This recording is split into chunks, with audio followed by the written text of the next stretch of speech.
누군가 이렇게 말했습니다. 모든 사람은 죄 때문에 망하는 것이 아니다. 모든 사람은 죄 때문에 망하는 것이 아니다. 이러한 말을 들으면 사람들은 아니 그럼 그게 무슨 말인가 이렇게 생각하겠지만 사실은 이렇습니다.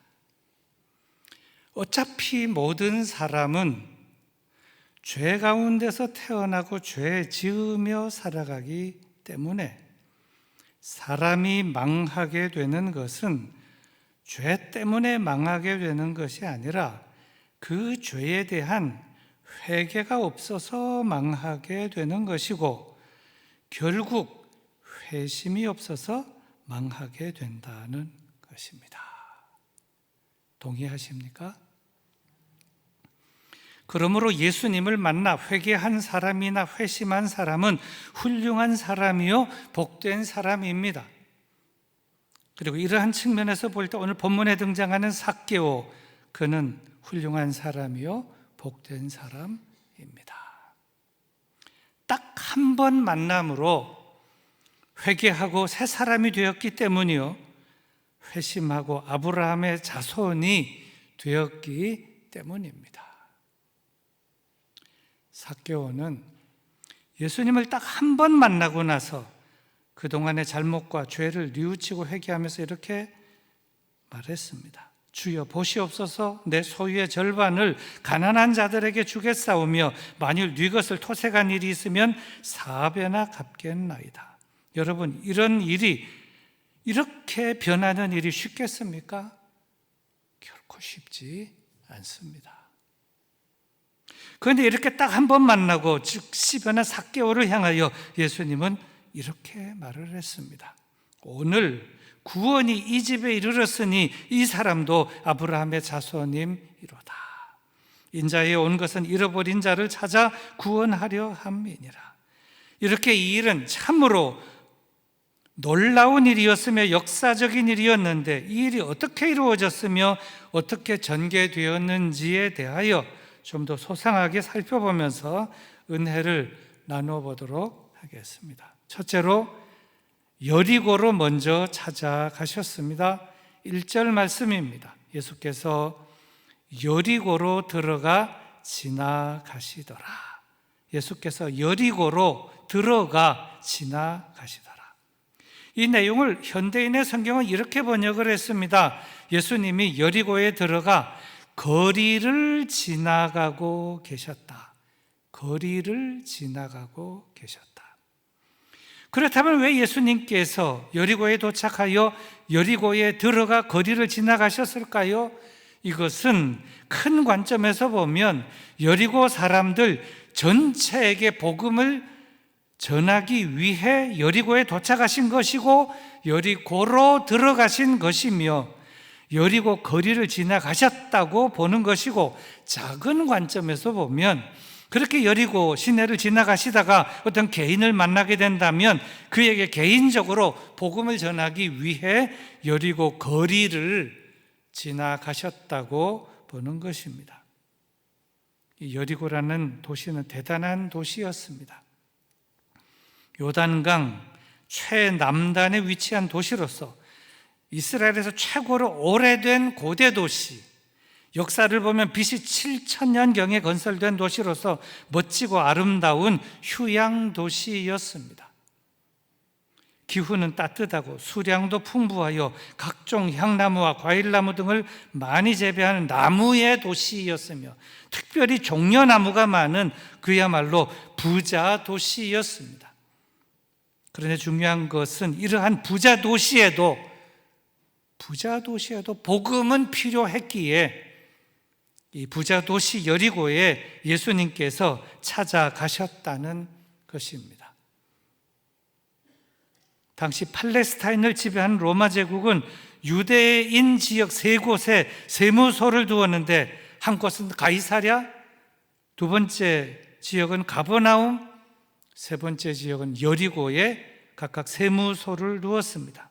그 중에 이 여리고는 지리적으로 가장 중요한 교통의 요지에 위치해 있었습니다. 동쪽으로는 인도나 페르시아 지역의 상인들이 내려오는 지역에 위치하고 있었고, 남쪽으로는 예루살렘과 애굽, 아라비아 여러 나라로 이어지는 그런 요충지에 위치했으며, 서쪽으로는 요빠, 가이사랴, 두로와 시돈 지역과 연결되어서 다양한 물품들과 수많은 상인들이 집결하는 요충지에 위치하고 있었습니다.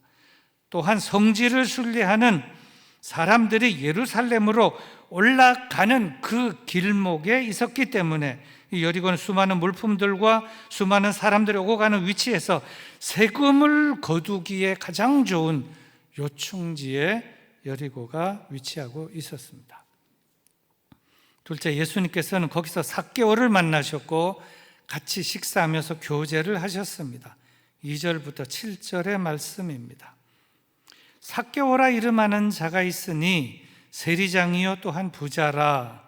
그가 예수께서 어떠한 사람인가 보고자 하되 키가 작고 사람이 많아 할 수 없어 앞으로 달려가서 보기 위하여 돌 무화과 나무에 올라가니 이는 예수께서 그리로 지나가시게 됨이러라. 예수께서 그곳에 이르사 쳐다보시고 이르시되 삭개오야 속히 내려오라. 내가 오늘 내 집에 유하여야 하겠다 하시니 급히 내려와 즐거워하며 영접하거늘 뭇사람이 보고 수군거려 이르되 저가 죄인의 집에 유하러 들어갔도다 하더라. 이 여리고에는 삭개오라 불리우는 사람이 있었는데 직업은 세리, 직급은 세리장, 즉 세무소 소장이었습니다. 그런데 이 삭개오가 예수님께서 여리고로 오신다는 소문을 듣고는 3절에 있는 말씀처럼 예수님께서 어떠한 사람인가 보고 싶었지만 그것이 쉽지 않았습니다. 일반 사람들은 예수님 보고 싶고 만나고 싶으면 군중들이 모여있는 곳으로 달려나가 군중들 틈을 비집고 예수님 앞으로 나아가기만 하면 되는데 삭개오가 그렇게 적극적으로 나서서 예수님 앞으로 다가가기에는 몇 가지 장벽이 있었습니다. 첫째 장벽은 삭개오가 세리라는 것입니다. 세리라는 직업이 장벽이었다는 것입니다. 어느 시대나 세리는 인기가 없습니다. 더군다나 세금을 거두어 지배국인 로마로 보내던 당시 상황에서는 더욱 그러했습니다. 거기에다가 당시 세리들은 정해진 세금 외에도 세금을 더 많이 거두어 자기들의 호주머니를 채웠기에 백성들은 세리라는 직업을 가진 사람은 살인자나 강도, 비슷한 죄인으로 취급을 했습니다. 그래서 세리라는 직업이 저가 예수님을 쉽게 만나게 하는데 장벽이었다는 것입니다.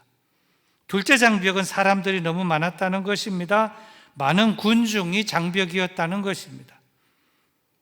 삭개오는 당시 사람들로부터 손가락질 받는 세리장, 세무소 소장이었기에 군중들이 많이 모인 곳에 간다는 것이 부담스러웠고 그 군중들 틈에서 군중들과 함께 예수님을 보거나 만나거나 아니면 그 군중들 틈을 헤집고 나아가 예수님 앞으로 나아간다는 것이 부담이었고 그것이 장벽이었다는 것입니다.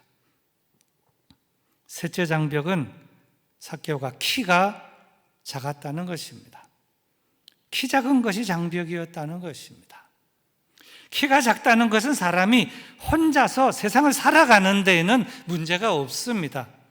하지만 많은 사람들과 키 작은 사람이 어울려 살아갈 때는 종종 불편합니다. 이유는 키 큰 사람들 때문에 앞이 잘 보이지 않기 때문입니다. 바로 이러한 점, 키 작은 점이 예수님을 쉽게 만나게 하는데 실제적인 장벽이었습니다. 그러던 중에 한 가지 방법이 마음속에 떠올랐습니다. 그것은 바로 예수님께서 가시려는 방향에 서 있는 큰 나무 위로 올라가기만 하면 예수님의 얼굴을 가까이서 볼 수 있을 것이라는 생각이었습니다. 그 나무를 개역개정 성경은 돌무화과 나무라고, 이전에 개역 성경은 뽕나무라고 번역을 했습니다. 이 나무는 헬라어 원문에 의하면 쉬카모레아로서 무화과 뽕나무라고 불리는 나무였습니다. 이러한 삭개오의 생각은 어찌 보면 마치 어린아이와 같은 생각으로서 그의 현재 신분이 여리고 도시의 세무소장이요, 자기 밑에 있는 세리들만 해도 수십 명이 넘는 기관장이요, 나이도 대략은 약 40세도 충분히 넘었을 그러한 나이로 보이는데, 그런 사람이 그렇게 나무 위로 올라간다는 것은 어찌 보면 참 우스운 모습이 될 수도 있고 놀림감도 될 수 있는 모습이었습니다. 그런데 그럼에도 불구하고 예수님의 얼굴을 한번 뵙고자 하는 그 간절한 생각은 여러 가지 복잡한 생각들을 다 잠재웠고, 또 부끄럽고 창피스러울 수 있다는 생각도 다 제쳐내고 말았습니다. 그래서 그는 그 나무 위로 올라갔습니다. 그리고 그 나무 위에서 나뭇가지 사이로 자기 쪽으로 걸어오신 예수님을 자세히 내려다 보았습니다. 그리고 이 삭개오는 자기가 이렇게 나무 위로 올라가 아래를 보고 있는 것을 군중들은 모르고 예수님도 아마 모르실 것이다, 이렇게 생각을 하고 있지 않았나 짐작이 됩니다. 그런데 예수님은 다 아셨습니다. 다 알고 계셨습니다. 그래서 예수님은 길을 가시다가 그 나무 밑에 오자 걸음을 잠시 멈추셨습니다. 그리고 삭개오가 올라가 있는 그 나무 위를 잠시 쳐다보셨습니다. 사람들은 걸어가시다가 잠시 걸음을 멈추시고 나무 위를 쳐다보시는 예수님을 따라서 군중들도 나무 위를 쳐다보았을 것입니다. 그런데 그때 예수님께서 나무 위를 쳐다보시며 나무 위에 올라가 있는 삭개오를 향하여 이렇게 말씀하셨습니다. 삭개오야, 속히 내려오라. 내가 오늘 네 집에 유하여야 하겠다. 사실 삭개오는 이전에 한 번도 예수님을 만난 적이 없었습니다. 그렇다고 예수님 주변에 있는 제자들이나 사람들이 저 나무에 지금 올라가 있는 사람의 이름은 삭개오입니다, 이렇게 가르쳐 준 일도 없었습니다. 하지만 예수님은 지금 그의 이름을 정확하게 부르시며 삭개오야, 속히 내려오라. 내가 오늘 네 집에 유하여야 하겠다 말씀하실 때 너무도 놀랐을 것이고, 또 좋기도 하고 당황스럽기도 한 가운데 쏜살같이 내려와 예수님을 집으로 모셨습니다. 이 부분을 성경은 이렇게 표현했습니다. 6절입니다. 급히 내려와 즐거워하며 영접하거늘. 너무 좋았습니다. 아마도 발은 땅에 닿지도 않았을 것입니다. 하지만 사람들의 반응은 달랐습니다. 정반대였습니다. 사람들의 반응은 싸늘했습니다. 뒤에서는 수군거렸습니다. 이 부분을 성경은 이렇게 기록했습니다. 7절입니다. 뭇사람이 보고 수군거려 이르되 저가 죄인의 집에 유하러 들어갔도다 하더라. 사람들이 뒤에서 수군거린 것도 생각해 보면 일리는 있다고 생각이 됩니다. 왜냐하면 이 삭개오라는 사람의 이름의 뜻은 순결하다는 뜻인데, 삭개오는 이 순결하다는 그 이름의 뜻과는 달리 여리고에선 소문난 세리장으로서 소문난 죄인이었기 때문이었습니다. 또 무엇보다 당시 유대 사람들은 이러한 세리라는 직업을 가진 사람들과는 인사를 하지 않았고 상종도 하지 않았으며, 심지어는 거지도 세리의 돈을 받지 않았을 뿐만 아니라 모르고 세리의 돈을 받았다가 나중에 이 돈이 세리의 돈인 줄 알게 되면 도로 던져버리는 그런 시대에 거룩하신 예수님께서 이러한 세리의 집에, 그것도 세리장의 집에 가겠다, 오늘 밤 너희 집에서 자겠다, 이렇게 말씀하시는 것이 너무나 낯설고 이상하기에 이해가 되지 않아서 뒤에서 수군거렸다는 것입니다.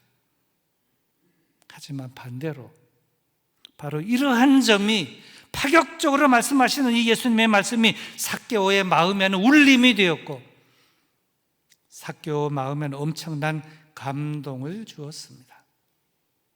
그리고 셋째로 일이 어떻게 이루어졌으면 어떻게 전개되었는가 하면, 예수님을 만난 삭개오 내면에서는 결국 엄청난 변화가 일어났고 예수님은 이 삭개오가 아브라함의 자손이 된 것을 공개적으로 선포를 하셨습니다. 8절부터 10절의 말씀입니다. 삭개오가 서서 주께 여짜오되 주여 보시옵소서, 내 소유의 절반을 가난한 자들에게 주겠사오며 만일 누구의 것을 속여 빼앗은 일이 있으면 네 갑절이나 갚겠나이다. 예수께서 이르시되 오늘 구원이 이 집에 이르렀으니 이 사람도 아브라함의 자손임이로다. 인자가 온 것은 잃어버린 자를 찾아 구원하려 함이니라. 참으로 멋진 장면입니다. 그리고 이 장면은 우리가 꿈꾸며 사모하는 최종적인 장면이 아닐 수 없습니다. 한 죄인이 예수님을 만나게 되면 죄인이 이렇게도 변하게 되는구나 하는 아주 구체적인 장면이 바로 눈앞에서 벌어졌기 때문이었습니다. 자, 그러면 이제 아주 중요한 부분을 좀 더 살펴보려고 합니다. 그것은 이 삭개오의 사건이 주는 교훈, 이 삭개오의 사건이 우리에게 주는 교훈은 무엇인가 하는 것으로서 두 가지로 살펴보려고 합니다. 첫째로, 죄인이 회개하고 새 사람 되는 일은 하나님이 기뻐하시는 것이라는 교훈입니다. 사실 죄인이 예수님 앞에 나아가는 것은 쉽지 않습니다. 하지만 예수님 앞에 나아갈 수는 있습니다. 그러나 나아가기는 하지만 거기서 그치고 마는 사람도 많습니다. 그리고 또 죄인이 예수님 앞에 나아가 예수님을 만나고 예수님의 말씀도 듣고 예수님으로부터 은혜를 받기도 합니다. 하지만 거기까지만 있고 그 다음 단계로 나가지 않는 사람도 많습니다. 그래서 오늘 본문에 소개된 이 삭개오는 달랐습니다. 너무도 달랐습니다. 예수님께 나아갔고 예수님께 가까이 다가갔습니다. 예수님을 만났습니다. 예수님의 말씀도 듣고 은혜도 받고 예수님으로부터 감동도 받았습니다. 그리고 그 후 이 삭개오는 모든 사람 앞에서 새로운 결심도 공개적으로 고백을 했습니다. 그리고 예수님은 이 삭개오가 이제 완전히 새로운 사람이 되었다는 것도 공포를 했습니다. 무슨 말씀인가 하면 예수님께서는 이 사건이 성부 하나님께서 그렇게 기뻐하시는 일이다라고 생각하시며 예수님 자신도 대단히 마음에 기뻐하시면서 이 일을 주관하시고 선포하셨다는 것입니다. 그리고 두 번째로, 주님께서 구원하지 못할 자는 없다는 교훈입니다. 이렇게 예수님을 만나 변화된 삭개오, 새 사람이 된 삭개오는 예수님을 만나기 바로 직전까지는 순결하다는 그의 이름의 뜻과는 사실상 정반대로 살았습니다. 직업은 세리요, 직급은 세리장으로 유대인들의 눈에 가시 같은 존재로 살았습니다. 그래서 유대인들은 이러한 세리를 창기와 같이 묶어서 세리와 창기 이렇게 부르면서 멸시하며 저들은 절대로 구원받지 못할 사람들이라고 생각하고 규정하며 살았습니다. 그런데 그런 삭개오가 즉시 회개하고 새 사람이 되었고 구원을 받았다. 이것은 정말 놀라운 일로서 주님께서 구원하시고자 하면 구원하지 못할 자는 없다는 중요한 교훈을 우리들에게 주고 있다는 것입니다. 사람들은 이 삭개오가 그렇게 예수님을 만나고 회개하고 결단한 그 이후에, 오늘 이 사건 이후에 정말 삭개오는 그 새로운 삶을 지속적으로 계속 살았는가, 아니면 도중에 도중하차하고 포기하고 옛날로 돌아갔는가, 이 점을 궁금해하는 사람들도 많은데 역사는 이렇게 증언을 하고 있습니다.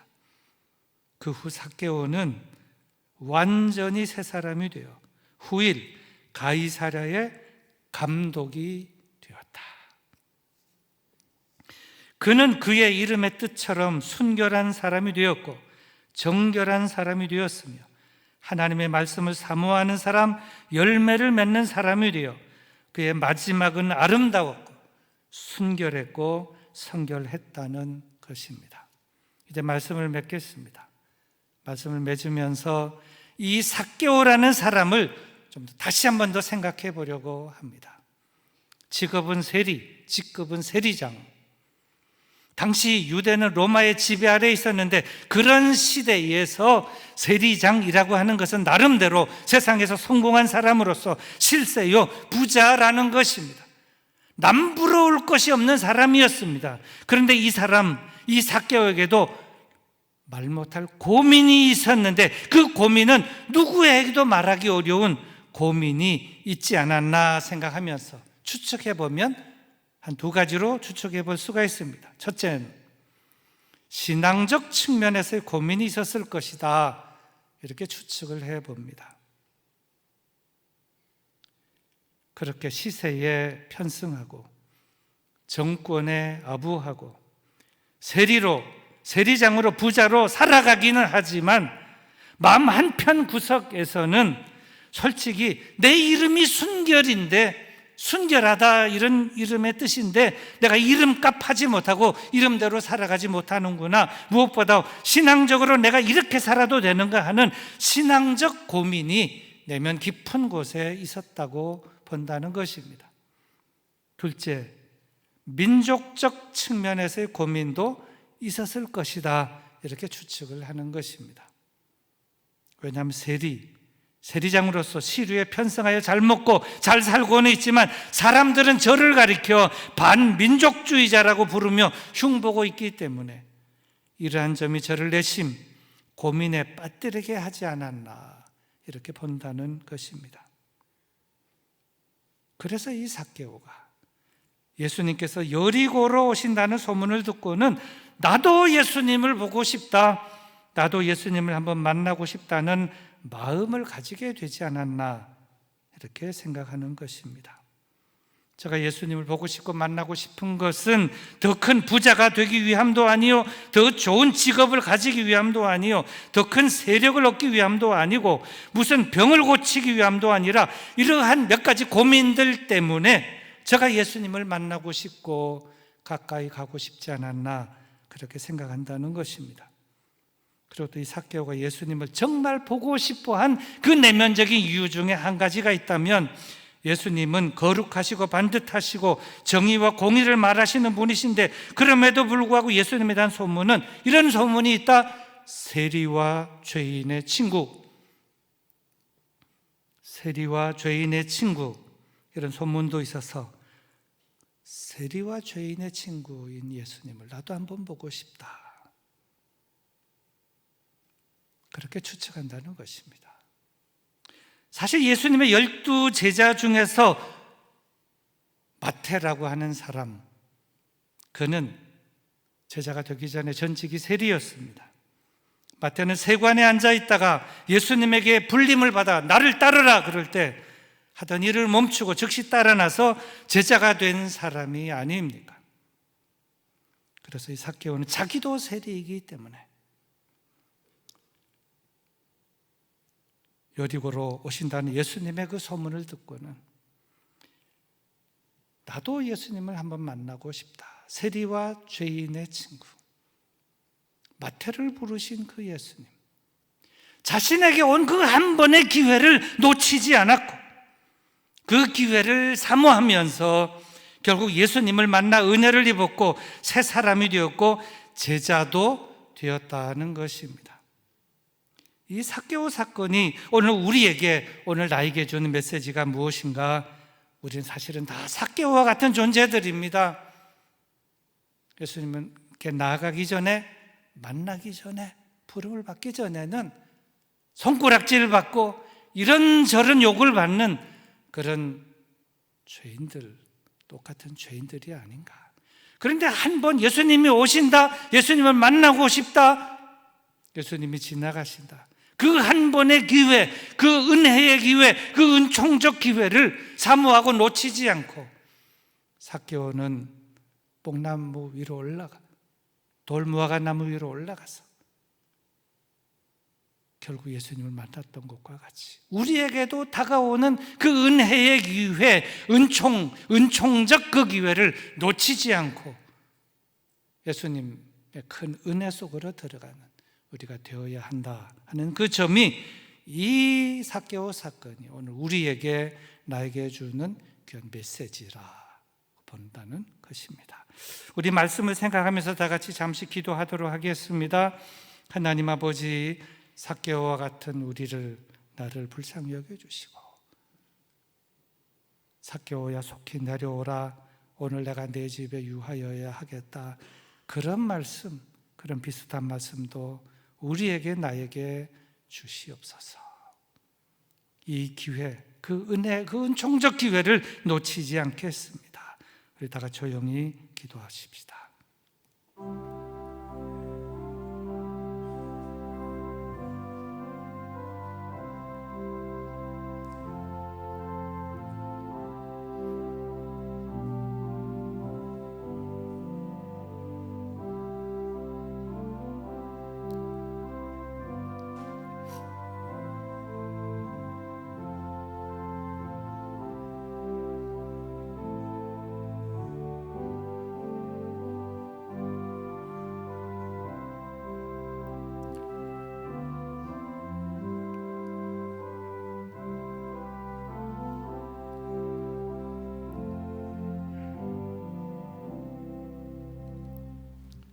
예수님 당시 사람들은 삭개오를 멸시하고 손가락질하고, 우리도 삭개오를 향하여 손가락질하지만 그 삭개오가 멀리 있는 것이 아니라 바로 여기에 있고 바로 나 자신인 것을 고백합니다. 삭개오 사건을 보면서 나를 보게 하시고, 여리고로 찾아오시는, 여리고 거리를 지나가시는 예수님을 사모했던 삭개오와 같은 그런 마음과 정성으로 한 번에 온 그 기회, 은혜와 은총적 기회를 놓치지 않았던 삭개오처럼 우리도 그렇게 사모하며 붙들고 그 기회를 놓치지 않고 은혜의, 은총의 기회로 삼을 줄 아는 우리 모두 다 되게 하여 주시옵소서. 예수님의 이름으로 기도드리옵나이다.